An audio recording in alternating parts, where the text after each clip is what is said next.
Equation, quadratic equation. सबसे पहले हम लोग देखेंगे कि general form of quadratic equation क्या होता है। General form of quadratic equation. तो एफ एक्स बराबर हमने कंसीडर कर लिया ए एन एक्स की power N plus A N minus one X की power N minus one plus A N minus two X की power N minus two plus dash dash dash.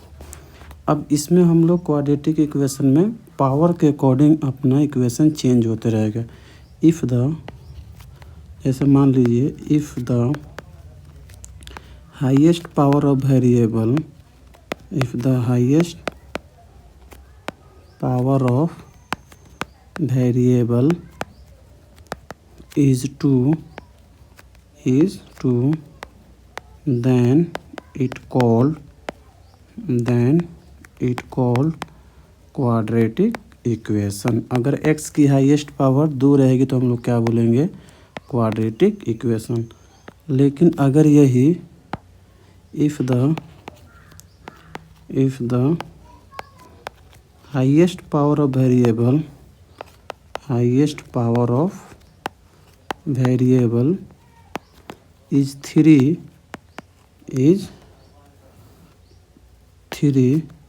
then it called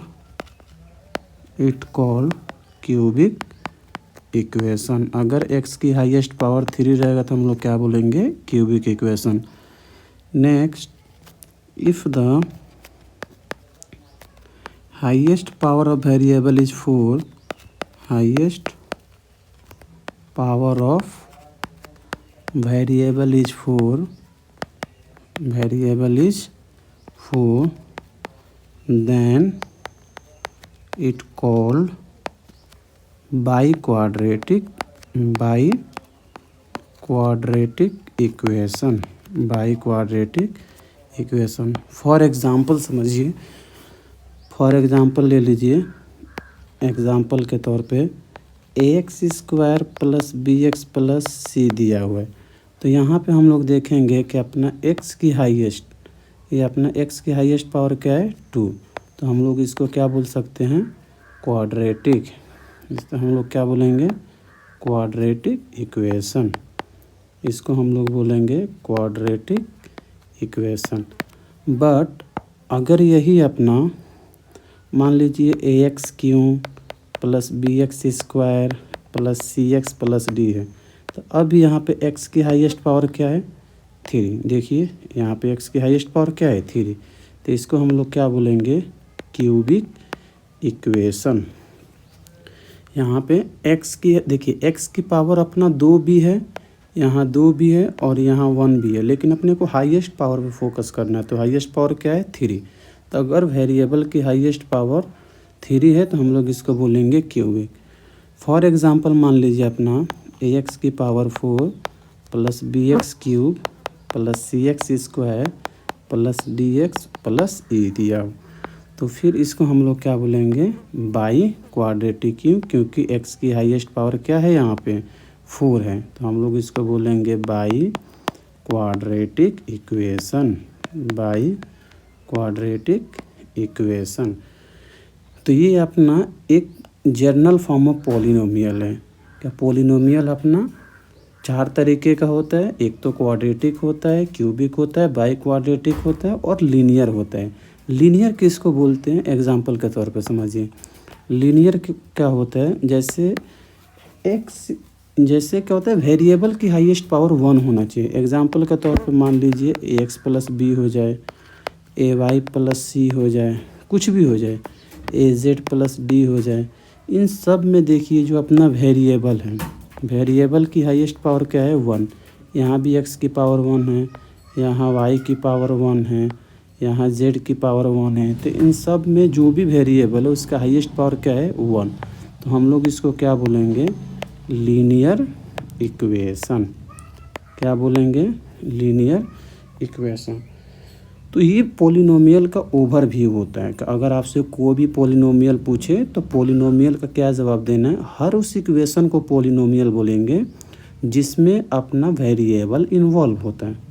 अगर आपसे कोई पूछे what is polynomial, what is polynomial, तो आपको क्या जवाब देना है। हर उस वेरिएबल को, हर उस इक्वेशन को पॉलिनोमियल बोलेंगे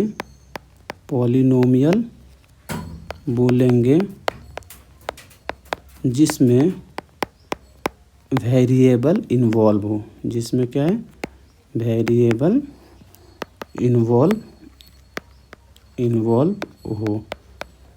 तो पॉलिनोमियल क्या होता है, हर उस इक्वेशन को पॉलिनोमियल बोलेंगे जिसमें वेरिएबल इन्वॉल्व हो। ये अलग बात है कि पॉलिनोमियल अपना लीनियर भी हो सकता है, क्वाड्रेटिक भी हो सकता है, क्यूबिक भी हो सकता है और बाई क्वाड्रेटिक हो सकता है। तो हम लोग अब देख रहे हैं क्वाड्रेटिक के अंदर की चीज़ें। तो सबसे पहले हम लोग यहाँ पे लिखेंगे जनरल फॉर्म ऑफ क्वाड्रेटिक। यहाँ पे सबसे पहला अपना हेडिंग होगा जनरल फॉर्म ऑफ क्वाड्रेटिक। अब हम लोग यहाँ पे देखेंगे क्वाड्रेटिक का जनरल फॉर्म क्या होता है। तो F X is equal to अपना क्या हो जाएगा, A X square plus B X plus C. ये अपना क्या होता है, क्वाड्रेटिक का जनरल फॉर्म होता है। Where a b and c are constant. A b c क्या है, अपना कांस्टेंट है।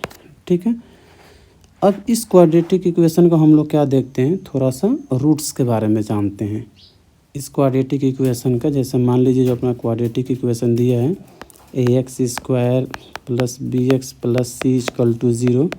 हम लोग इसको देखते हैं रूट्स के बारे में। तो रूट्स क्या है, अल्फ़ा एंड बीटा मान लीजिए, अल्फ़ा एंड बीटा मान लीजिए क्या है, रूट्स है।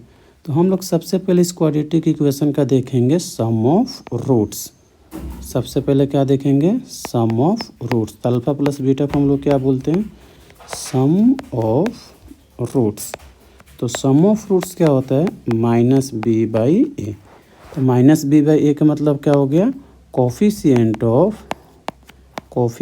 Of x divided by coefficient of x square. तो alpha plus beta equal to अपना क्या हो गया, माइनस बी अपॉन ए। ये सबसे पहला अपना फार्मूला आ गया।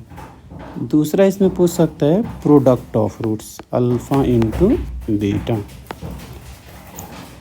तो सम ऑफ रूट्स अपना क्या था, minus B by a coefficient of x divided by coefficient of x square. तो अल्फ़ा प्लस बीटा क्या हो गया, माइनस बी बाई ए।